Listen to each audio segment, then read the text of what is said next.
अत्र दूतांग कुटीरे संश्लिष्ट विभिन्न ग्राम हতে আগত সদ্ধর্মের পূজারী শ্রদ্ধাবান দায়ক দায়িত্ব তথা ঢাকা চট্টগ্রাম এবং বিভিন্ন গ্রাম হতে আগত যারা উপস্থিত হয়েছেন তাহাদের উদ্দেশ্যে কিছু ধর্ম উপদেশ প্রদান করার প্রারম্ভে প্রত্যেকের প্রতি মৈত্রীময় আশীর্বাদ জানাচ্ছি।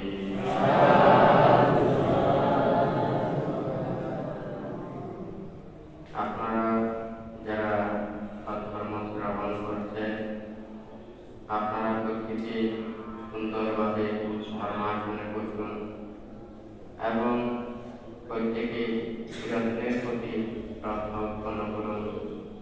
কর্মফলকে বিশ্বাস রেখে প্রত্যেকের প্রতি মন্ত্রীর করুণা মুদিত উপেক্ষা চেতনা উৎপন্ন করুন।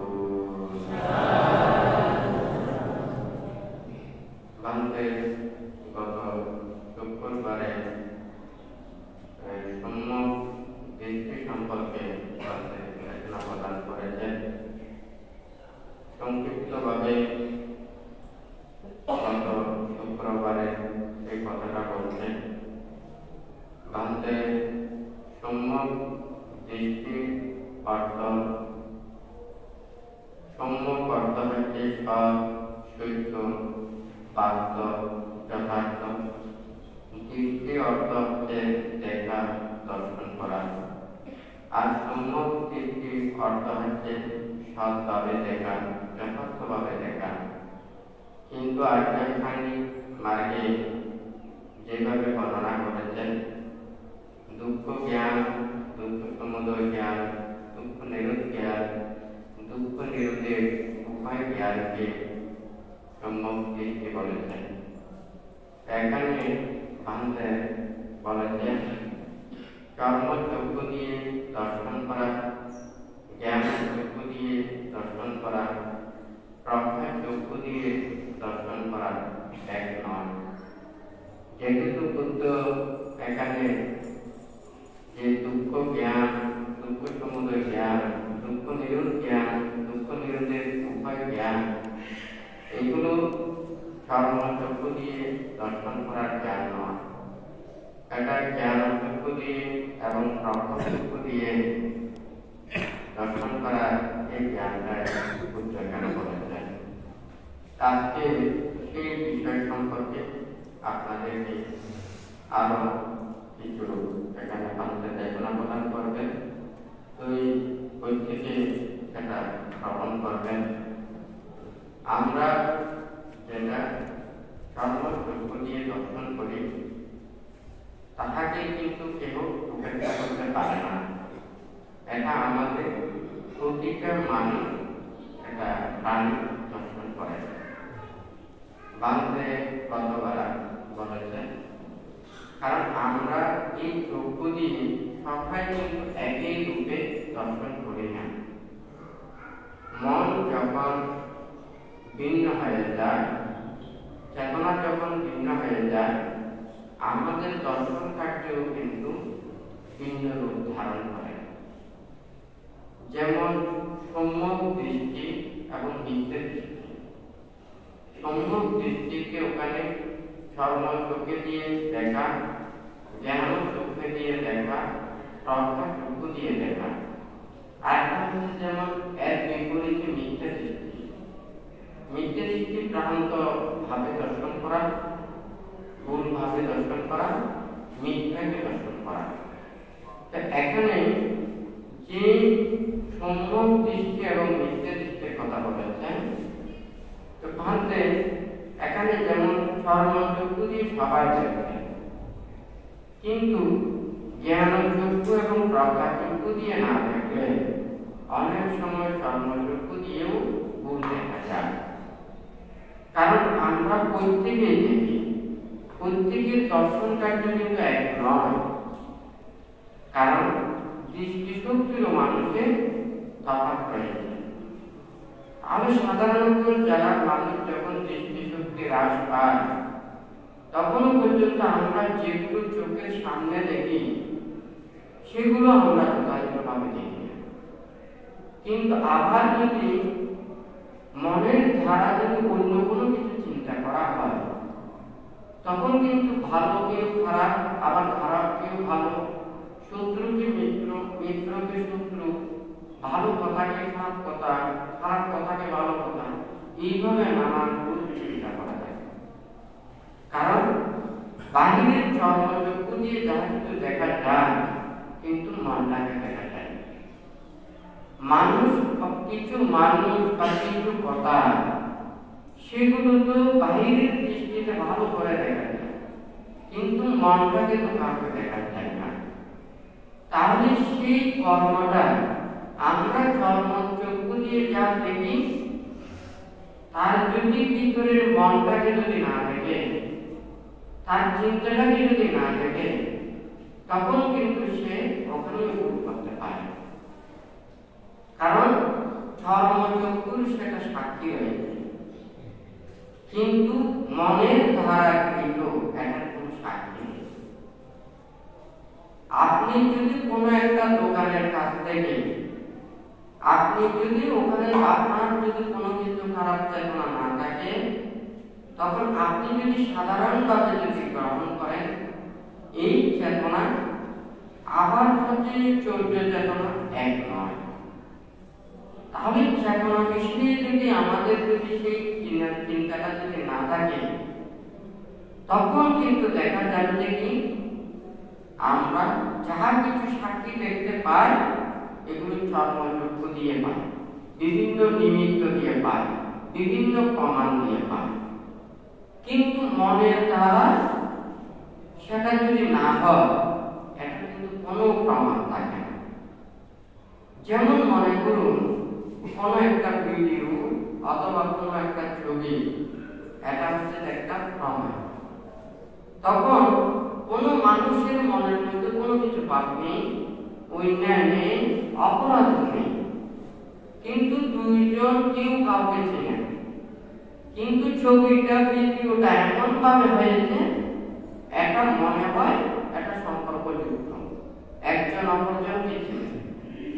কিন্তু ওখানে এই ছবি এবং ভিডিও এটা দেখে মানুষ কিন্তু বিশ্বাস করবে দেখে এটা বাস্তব। তাহলে মানুষ এখানে যেটা দেখে চর্মচক্ষু দিয়ে সেটা ভুল করতে পারে, কিন্তু সেটাকে তো অবিশ্বাস করার কোনো কিছু নেই। তাহলে মন দ্বারা কৃত না হলে সেটাও কিন্তু মানুষেরা ভুল করতে পারে, কিন্তু জ্ঞানচক্ষু দিয়ে, প্রজ্ঞাচক্ষু দিয়ে দর্শন করা। আপনার মনের চেতনার মধ্যে কতটুকু রয়েছে, ভালো চেতনা রয়েছে, খারাপ চেতনা রয়েছে, এটাকে প্রমাণ করার কোনো কিছু ওখানে নেই। এটা একমাত্র নিজে সে মনটাকে যথাযথভাবে ব্যাখ্যা করা থেকেই বুঝে যাবে আসলে প্রকৃত ঘটনা কি, প্রকৃত চিন্তা কি, প্রকৃত মানসিকতা কি, বাস্তব সত্য কি। হয় নাকি না? আপনারা এই বান্ধের কথাগুলো এখন বুঝতে পারছেন? এখানে বান্ধের সম্মুখ দৃষ্টির এটা প্রজ্ঞাস্পন্দের কথাটা বলেছেন। হ্যাঁ, তো সেই প্রজ্ঞাস্পন্দের যেটা কি, যেখানে শীল সমাধি প্রজ্ঞা, প্রথমে শীলের কথা, তারপর সমাধির কথা, তারপর প্রজ্ঞার কথা। সেই প্রজ্ঞার কথাটা কিন্তু এখানে সম্যক দৃষ্টি এবং সম্যক সংকল্প, এই দুইটা প্রজ্ঞা এই দুইটা কিন্তু সর্বপ্রথমে বলেছে। তাহলে শীল সমাধির আগে এখানে প্রজ্ঞার কথাটা প্রথমে বলেছেন। অর্থাৎ আমরা যদি কোনো একটা বিষয়ে, কোনো একটা জায়গাতে যদি যেতে চাই, সর্বপ্রথমে আমরা লক্ষ্যস্থানের কথাটা বলি। কোথায় যাব? অমুক জায়গায় যাব। কিন্তু আমার যাওয়ার কাজ শেষ নয়, আমার লক্ষ্যটা কিন্তু ওইদিকে।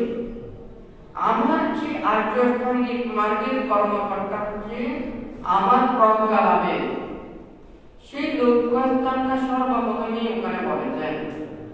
কিন্তু এই নয় যে প্রজ্ঞাটা সর্বপ্রথমে উপলব্ধি করবেন তা নয়। এখানে সর্বপ্রথমে সেই কথাটা ভাষণ করেছেন।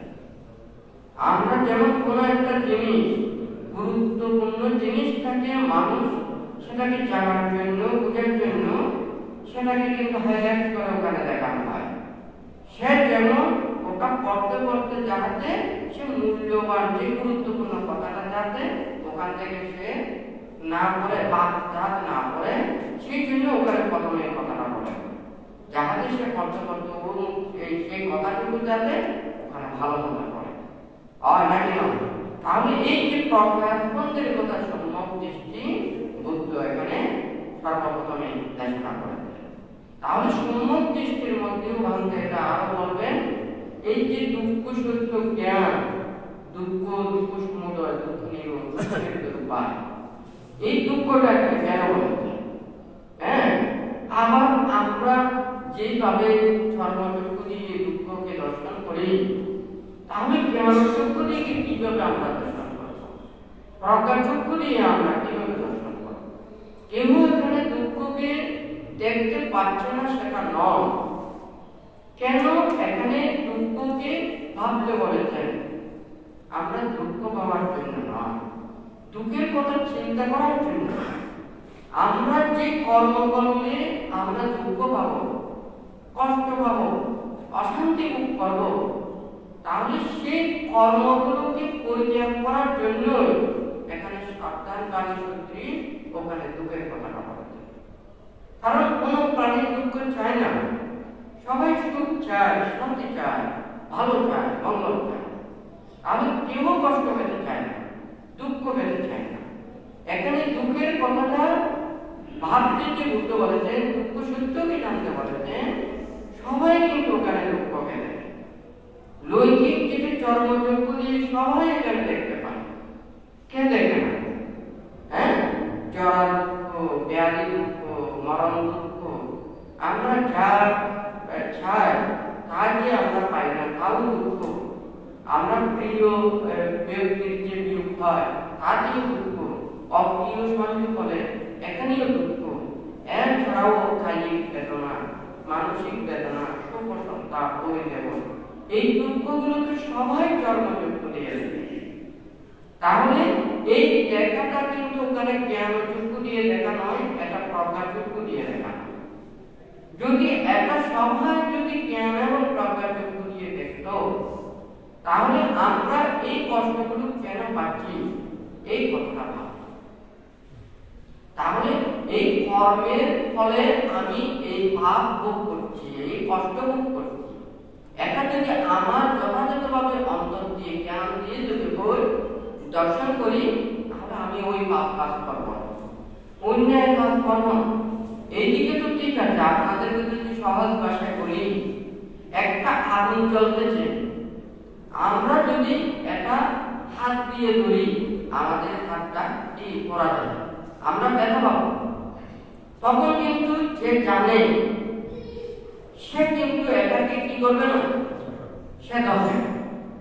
তাহলে আগুনকে আমরা ভয় করি, আগুন সেটা ধরলে যদি আমরা দেখতাম, তাহলে তো এই কর্মগুলো সৃষ্টি করতাম, তাহলে কেউ অন্যায় করতো না, পাপ করতো না, তাহলে কেউ কাউকে দুঃখ দিত না, কষ্ট দিত না, আঘাতের কথা চিন্তা করতো না। যেহেতু দেখতে পাচ্ছে না, সেই জন্য এগুলো কিন্তু অদর্শনায় থাকে না। তাহলে চর্মচক্ষু দিয়ে সবাই দেখতেছে, কিন্তু জ্ঞানচক্ষু দিয়ে, প্রজ্ঞাচক্ষু দিয়ে এটা কি দর্শন করতে পারছে। তো ভারতে এখানে লিখেছেন, যেমন আমরা ওখানে চাষবাস করি বা কোনো কিন্তু ওখানে ফসল ফলায়, তাহলে ওই ফল পাওয়ার জন্য আমরা বৃক্ষকে কি করি, যত্ন করি। তাহলে সেই বৃক্ষকে ওখানে যে যত্ন করা হয় ফল পাওয়ার জন্য, আমরা দুঃখকে ভাববো দুঃখের কর্ম না করার জন্য। এখন যদি সেই কথাটা যদি কেউ যদি না বুঝে, তখন যদি কেউ যদি বলে যে হ্যাঁ আমি মানে শুধু দুঃখ দুঃখ বলেছেন, দুঃখ দুঃখ বলেছেন, সবকিছু দুঃখের কথা বলেছেন, এটা তো দুঃখ পাওয়ার জন্য নয়। বুদ্ধ তিনি নির্ভাণ পারামার্থ, ওখানে তো সুখের কথা বলেছেন, ওখানে তো দুঃখের কথা বলে না। ছিলেন সুগতি গান্ধী, ছিলেন অবকাশ সম্পাদা, ছিলেন অনেক পুত্র গান্ধী, তাসমা ছিলেন প্রতিটা মুহূর্তে শুধু ওখানে শুধু সুখের কথা বলছে, দুঃখের কথা তো বলে না। আমাদেরকে দুঃখের কথা ভাবতে বলেছে যে কর্ম করলে, যে ব্যক্তি বাসন করলে, যার কর্ম করলে আমরা যদি যেটার কারণে আমরা দুঃখ পাবো, সেই দুঃখের কর্ম পরিত্যাগ করার জন্য দুঃখ এই দুঃখের কথাটা ভাবতে বলেছে। তাহলে বুদ্ধ কি উদ্দেশ্যে ওখানে চতুরাশি সূত্রে এই দুঃখের কথাটা বলেছে, দুঃখ সূত্রকে ভাবতে বলেছে। এখন এটাকে যদি না ভেবে, সম্যক ভাবে না ভেবে আমরা যদি সব দুঃখ দুঃখ দুঃখ এটা বললে তো মনে সুখ থাকলেও সেই সুখ তো কখনো পালিয়ে যাবে। শুধু দুঃখের কথা ভাবতে ভাবতে সারাদিন যদি দুঃখের কথা ভাবি মনের মধ্যে শান্তি পাবে না, সুখ পাবো না, ভালো লাগবে না, আনন্দ লাগবে না। তাহলে সারাদিন দুঃখের কথা চিন্তা করতে করতে আরো মনও আরো খারাপ হয়ে যাবে। তাহলে তো বুদ্ধ তো এই শিক্ষা দেয়নি যেটা দিয়ে আমরা কষ্ট পাবো, দুঃখ পাবো। সেই জন্য বুদ্ধ বলেছেন যে ওখানে আদিতে কল্যাণ, মধ্যে কল্যাণ, পর্যালোচনা কল্যাণ, সব কিছু করে কল্যাণের কথা বলেছে। মঙ্গলসূত্রেও ওখানে 38 প্রকার মঙ্গলের কথা বলেছে, এখানেও তো কোনো খারাপ কোনো কিছু বলেনি। তাহলে এই যে বুদ্ধ দুঃখ আর সুখকে ওখানে বর্ণনা করতে বলেছে, এটা হচ্ছে দুঃখের কর্ম না করার জন্য, দুঃখের কর্ম সৃষ্টি না করার জন্য। এখন বলতে সেই ওখানে আরেকটা কথা লিখেছেন, যেমন ওই ফল খাওয়ার জন্য আমরা বৃক্ষকে যত্ন করি, ঠিক তদ্রূপ যদি আমরা বৃক্ষকে যত্ন না করি তাহলে ফল কিন্তু যথাযথভাবে দেবে। আমি দুঃখকে যথাযথভাবে না ভাবলে, দুঃখের কর্মকে না ভাবলে, যে কর্ম করলে আমরা দুঃখ পাবো, কষ্ট পাবো, একটু পরিত্যাগ করবো।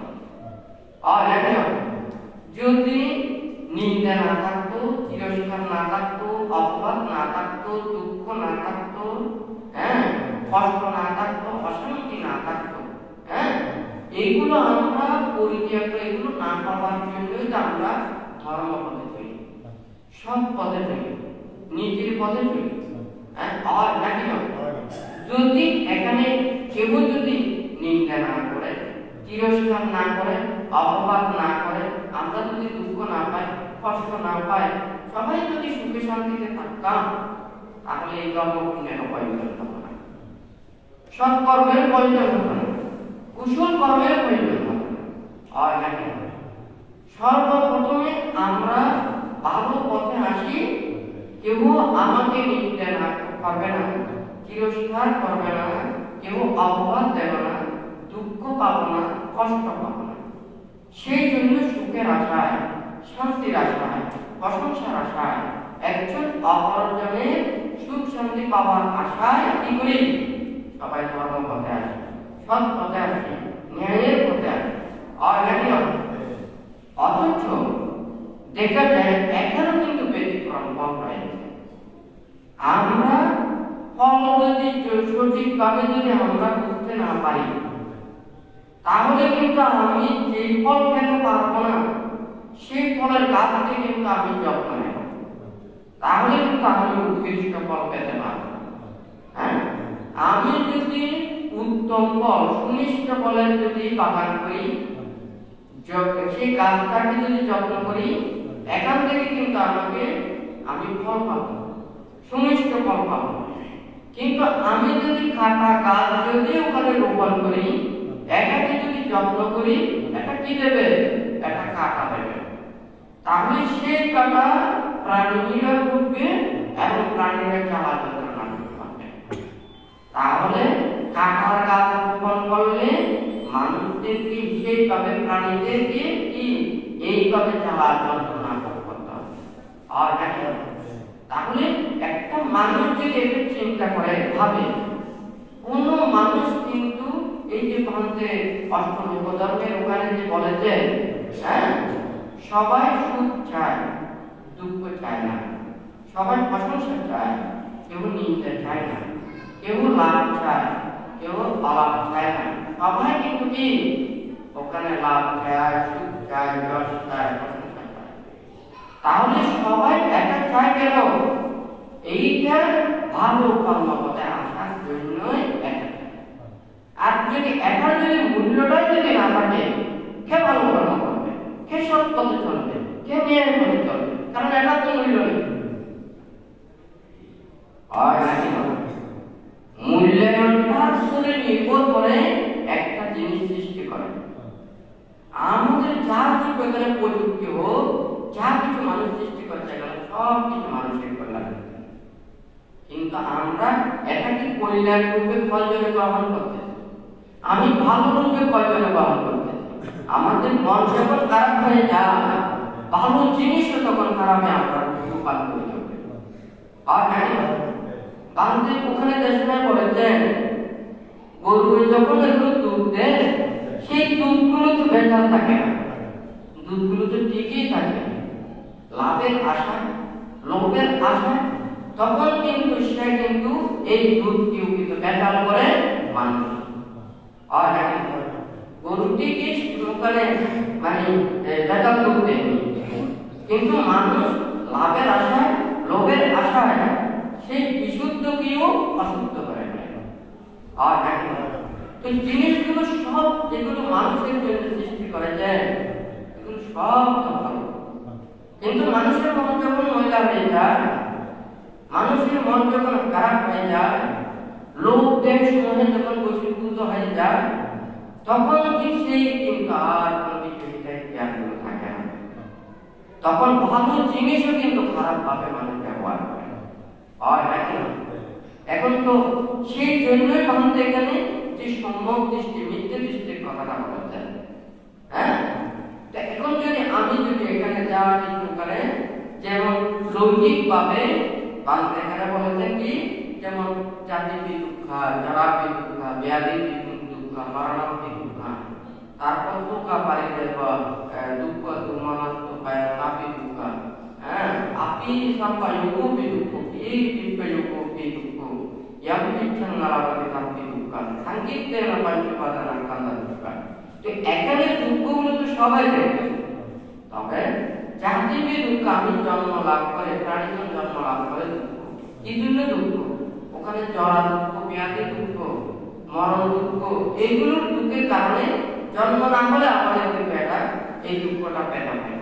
তাহলে আবার জন্ম না হলে আমরা মুক্তির কর্ম করতে পারবো না, ভালো কর্মও করতে পারবো না, সৎ কর্মও করতে পারবো না, পুণ্য কর্মও করতে পারবো না, ধর্ম কর্মও করতে পারবো না। তাহলে জন্মটা কখন সেটা দুঃখ হয়? যখন আপনি জন্ম লাভ করেন, আপনি ভালো কোনো কিছু করতে পারেন। হ্যাঁ, আপনি জন্ম লাভ করে আপনি শুধু খারাপই করেছেন, পাপই করেছেন, পুণ্যও করেছেন, আপনি উপর দিকে উঠতে পারেন, তাহলে আপনার জন্মটাই দুঃখ। আর যে জন্ম লাভ করে সত্যই উত্তর দিকে যাচ্ছে, মুক্তির দিকে যাচ্ছে, ভালোর দিকে যাচ্ছে, উদ্যোগতিতে যাচ্ছে, তার জন্মটা দুঃখ নয়। যখন আপনি উত্তর দিকে যেতে যেতে যখন আপনি মুক্ত হয়ে যাবেন, তখন কিন্তু আবার আপনার তখন জন্ম আর মৃত্যুর জন্য কোনো কিছু চিন্তা করতে হবে না। কারণ যে যখন স্বাধীন হয়ে যায়, নিজের কোনো কিছু যখন ভয় থাকে না, কোনো দিকে মনোতাপ থাকে না, কোনো দিকে হতাশা থাকে না, ব্যর্থতা থাকে না, তখন তার কোনো কিছু দুঃখ থাকে না। তাহলে জন্মটাই দুঃখ বলেছে, যে জন্মগ্রহণ করে নিজেরও সুখের কর্ম করতে পারলো না, কাউকে সুখ দিতে পারলো না, নিজেরও মঙ্গল হলো না, অপরেরও মঙ্গল হলো না, নিজেরও মুক্তির হলো না, অপরেরও মুক্তির হলো না। যার জন্ম লাভ করে নিজেই সবসময় দুঃখের সৃষ্টি করা যায়, তাহলে তার জন্মটাই হচ্ছে কি ওখানে। আর এখানে যেগুলো ভাঙতে জ্ঞান দৃষ্টির যেটা বলেছেন, হ্যাঁ, যেমন চতুরার্য সত্যকে দর্শন করতে পারলে মানে ওখানে আপনার কি হবে, তখন প্রকৃত দুঃখ জ্ঞান লাভ করবে। এখন লৌকিক দৃষ্টিতে সবাই দুঃখ দেখবে, তাহলে আর্যগণ যখন সেটা চতুরার্য সত্যকে দর্শন করবে, এটার মধ্যে পার্থক্যটা কি? যেমন মনে করেন একটা পরিষ্কার পানি, ওখানে কিন্তু দেখা যাবে না যে এটাতে জীবন আছে, একটা জীবন নেই। পরিষ্কার পানি স্বচ্ছ, কিন্তু একটা হচ্ছে জীবাণুমুক্ত, আর একটা হচ্ছে জীবাণু যুক্ত। তাহলে কিন্তু এটাকে দেখতে হলে আমাকে যেমন ওখানে পরীক্ষা নিরীক্ষা করে দর্শন করতে হবে, যে জীবাণু থাকবে সেই পানিগুলো গ্রহণ করলে কিন্তু ওই রোগে আক্রান্ত হবে। কিন্তু যেখানে কিন্তু জীবাণু মুক্ত, এগুলো গ্রহণ করলে কিন্তু কোনো তার মানে কোনো রোগ হবে না। ঠিক তদ্রূপ যখন চতুরার্য সত্যকে সে মানে জ্ঞানের দ্বারা প্রজ্ঞার দ্বারা সে দর্শন করবে, সে কিন্তু পাপের কাজ করবে। সে জ্ঞান অনুসারে হোক অজ্ঞান অনুসারে হোক, যতক্ষণ না পর্যন্ত তার সজ্ঞানগুলো রয়েছে, সে সজ্ঞানে কোনো অন্যায় পাপ কর্ম সম্পাদন করবে না। কিন্তু যাহাদের শুধু চর্মযোগ্য দিয়ে দর্শন, হ্যাঁ, এটা কিন্তু মনের দ্বারা সম্ভব নয়। সে কিন্তু বাইরের দ্বারা সে সম্ভব হতে পারে, কিন্তু মনের দ্বারা নয়। অর্থাৎ সে পাপ কর্ম করতে তখন চিন্তা করবে যে কি কোনো মানুষ দেখতেছে কিনা, হ্যাঁ, এটা আমি কোনোদিন খারাপ করবে কিনা। প্রথমে সে অপরজনকে সে কি ফাঁকি মেরে করতে চাইবে। কিন্তু যে একেবারে বিশুদ্ধতা ভাবে দর্শন করেছে, সে কিন্তু দৃশ্যত হোক অদৃশ্যত হোক, সে কিন্তু কখনো কি করবে না, ওখানে সে অন্যায় কর্ম করবে না। তার মানে ওই যে আমাদের প্রমাণের কথাটা বলেছেন চর্মচক্ষু দিয়ে, এটা কিন্তু ওখানে যে ভিডিওর কথাটা বলেছেন, এখন বিভিন্ন ধরনের ভিডিও করে না, তারপর ওখানে বিভিন্ন ধরনের নাটক ফিল্ম নানান কিছু করে না, কম্পিউটারে করে নানান কিছু করে না। তা আপনাদের বাস্তবর মতো করে যদি ওখানে ভিডিওটা করে দেয়, সব মানুষ বিশ্বাস করবে যে এই ঘটনাটা সত্য। আর আসলে কিন্তু তুই সেই ঘটনাটা মিথ্যা। তাহলে এই মিথ্যাটা প্রমাণ করতে হলে একমাত্র মানসিকতা ছাড়া আর অন্য কোনো কিছু প্রমাণ নেই। কারণ ওই দৃষ্টিতে প্রমাণটা তো আছে, তখন কিন্তু মিথ্যাকে মানুষ সত্য মনে করবে, সত্যটাকে মিথ্যা মনে করবে। আর কিন্তু যখন জ্ঞানচক্ষু দিয়ে এবং প্রজ্ঞাচক্ষু দিয়ে দর্শন করবে, তখনই একমাত্র সঠিকভাবে সেটা দর্শন কাটতে হবে। তো গত শুক্রবারে আমাদের দেশনায় বলেছেন, যেমন আমরা চর্মচক্ষু দিয়ে এখানে দেখতে পাই, হ্যাঁ, আমরা দেখি, আবার জ্ঞানী বিজ্ঞানীরা দেখে, যারা সবসময় গবেষণা করে তারাও দেখে। তখন আমরা যেগুলো চোখের সামনে দেখি, এগুলো তো কেউ অবিশ্বাস করতে পারে, তবে এর মধ্যেও কোনো কিছু কারণ থাকতে পারে। আর নাকি হবে বাংলাদেশ গত শুক্রবারেও বলেছেন, কারণ এই দেশনাগুলো এখানে শ্রবণ করছে, উপদেশগুলো শ্রবণ করছে, সবাই শুধু বৌদ্ধ ধর্ম অবলম্বী, হ্যাঁ, বিভিন্ন ধর্ম অবলম্বী ওখানে কিন্তু উপদেশগুলো শুনতেছে। তাহলে অনেকজন আচার্য বৌদ্ধ ধর্মের কিছু নীতি শিক্ষা যেগুলো দর্শন নানান দিক আছে, সবাই সেগুলো করে না। তখন যদি মনে করুন একজন কথাটা যদি বুঝতে চায়, তাহলে তো আগে অনেক কিছু শিখতে হবে। তাহলে কি চর্মচক্ষু দিয়ে কি, ওখানে জ্ঞানচক্ষু দিয়ে কি, প্রজ্ঞাচক্ষু দিয়ে কি, একটা যে বিচার বিবেচনা করে সিদ্ধান্ত নিতে হয়, সেটা কিন্তু সবাই জানে, কিন্তু একটা তো বুঝিয়ে দিতে হবে। তখন বাংলায় গত শুক্রবারে দেশনায় বলেছে, বাংলাতে বলেছে যে আমরা স্বভাবতই সূর্য থেকে এখানে অনেক দূরে আছি, তাহলে এখানে আমার কিন্তু অনেক তাপ লাগে, গরম লাগে, হ্যাঁ, এই সূর্যের তাপটা অনেক গরম। তাহলে আমি যত সূর্যের পাশে যাব, তত বেশি নিচে থাকতে আরো বেশি তীব্র গরম হবে। আর নাকি নয়, এই কথাটা তো সাধারণ দৃষ্টিতে এটা কিন্তু আর মিথ্যে বলা যায় না। কিন্তু আমরা যদি আরো একটু চিন্তা করে দেখি, হয়তো ওখানে দেখা যাবে যে কি সূর্যের পাশে গেলে এতগুলো গরম লাগবে। এই কথাটা তো সরাসরি ওখানে বিশ্বাস করানো যায় না। তখন ভাবতে গত শুক্রবারে বলেছেন, আমরা যদি ওখানে যদি একটা যদি ওখানে টিন জাতীয় কোনো কিছু দিই, যেহেতু ওখানে টিন জাতীয় এগুলো কি ওখানে তাপ আকর্ষণ করে, দ্রুত সেটা গরম হয়ে যায়। তাহলে যখন তাপ লাগবে তখন টিনটা তাড়াতাড়ি গরম হয়ে যাবে। অথচ পানিতে সারাদিন ওখানে বাসে মানে ওই তাপগুলো লাগে, কিন্তু পানিটা গরম হচ্ছে না। ওখানে গাছের মধ্যে লাগে, গাছটা তেমন গরম হচ্ছে না। তাহলে যেটা তাপ বেশি আকর্ষণ করে সেটা দ্রুত গরম হয়ে যায়। তাহলে সূর্য থেকে পৃথিবী অনেক দূরে হলেও এই পৃথিবীতে যেভাবে তাপ শোষণ করতেছে, আকর্ষণ করতেছে, সেই জন্য আমরা তাপটাকে বেশি অনুভব করি। তাহলে সূর্যের পাশে এমন একটা গ্রহ থাকতে পারে সেই গ্রহ বেশি তাপ শোষণ করতে পারে না। তাহলে সেই গ্রহ যদি ওখানে সূর্যের পাশে থাকে সেই গ্রহটা কিন্তু ঠান্ডা। এখন কথাটা বুঝে গেছে? মানে এই কথাটা বলার অর্থ হচ্ছে যে আমরা সাধারণ দৃষ্টিতে দেখলে কিন্তু অনেক গরম, আবার আরেক দৃষ্টিতে দেখলে কিন্তু কোনো গরম না। তো ঠিক তদ্রুপ চর্মচক্ষু দিয়ে দেখা আর জ্ঞানচক্ষু দিয়ে দেখা, প্রজ্ঞাচক্ষু দিয়ে দেখা এক নয়।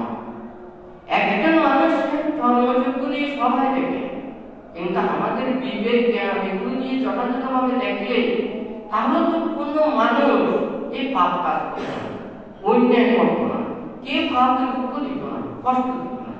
যদি সবাই জানত, সবাই বুঝতো যে কি আমি কষ্ট যা পাচ্ছি, আমি যা দুঃখ পাচ্ছি, এই দুঃখের মূল কারণ, এই কষ্টের মূল কারণ আমি অন্য কাউকে দুঃখ দিয়েছি, আমি কষ্ট দিয়েছি, আমার দ্বারা আরেকজন কষ্ট পেয়েছে, দুঃখ পেয়েছে, সেই কারণে সে কর্মের বিপাকে আমি দুঃখ পাচ্ছি। এই কথাটা যদি সবাই বিশ্বাস করত তাহলে একজন অপরজনকে কোনোদিন দোষারোপ করত না। আর নাকি এখন নিজে কর্ম করে কিন্তু অপরজনকে দোষারোপ করতে, সেই যেহেতু আমরা কর্মফলকে বিশ্বাস করি না, নিজে নিজেকে দোষ দিতে চাই না, অপরজনকে শুধু দোষ দিতে চাই। আর নাকি তাহলে একটা চিন্তা চেতনা, বিশ্বাস করা আর না করা, এটার মধ্যে অনেক পার্থক্য রয়েছে। হ্যাঁ, তাহলে এই চেতনাটা যদি উৎপন্ন করে তাহলে তারা এই পাপ কর্ম করবে। আবার যদি অন্য চেতনা চিন্তা করে তখন কিন্তু পাপটা হতে পারে।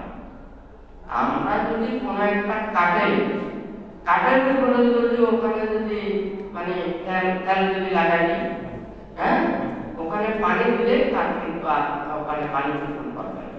যেহেতু ওখানে তেল লেগে গেছে, হ্যাঁ, তা আমরা তো মনের মধ্যে যেগুলো ভালো কিছু ওখানে উৎপন্ন করা সেগুলোই তো ওখানে আমরা দিতে পারি।